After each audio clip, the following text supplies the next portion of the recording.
আপনার কথা কতটা শোনে? একটু ওয়েট, আপনি কি জানেন আপনার কথা মাত্র 7%ই লোকে মনে রাখে? হ্যাঁ, যোগাযোগ শুধু শব্দের মাধ্যমে হয় না। বিখ্যাত মনোবৈজ্ঞানিক আলবার্ট মেহরবিয়ানের মাধ্যমে যোগাযোগ 3টি অংশতে ভাগ করা হয়েছে। প্রথম অংশ হলো 7%, অর্থাৎ আপনি কি ওয়ার্ডস বলছেন। দ্বিতীয় অংশ হলো 38%, আপনার কণ্ঠস্বরে টোন বা বলার ধরন কিরম আছে। আর সবচেয়ে বড় অংশ হলো 55% মানুষের বডি ল্যাঙ্গুয়েজ।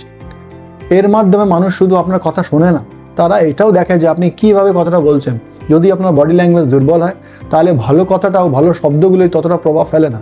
কিন্তু যদি আপনার বডি ল্যাঙ্গুয়েজ কনফিডেন্ট হয়, আই কন্ট্যাক্ট, চোখের যোগাযোগ শক্তিশালী হয় এবং হ্যান্ড গেস্টার স্বাভাবিক হয়, তাহলে অল্প কথাতেও মানুষ শক্তিশালী প্রভাব ফেলতে পারে। এই কারণে কনফিডেন্ট মানুষ খুব বেশি কথা না বলে অন্যদের মনে ছাপ ফেলে যেতে পারে। তাই যদি আপনি নিজের কমিউনিকেশন স্কিল উন্নত করতে চান, তাহলে শুধু কথা বলার অনুশীলন করবেন না, নিজের বডি ল্যাঙ্গুয়েজকে ইমপ্রুভ করুন।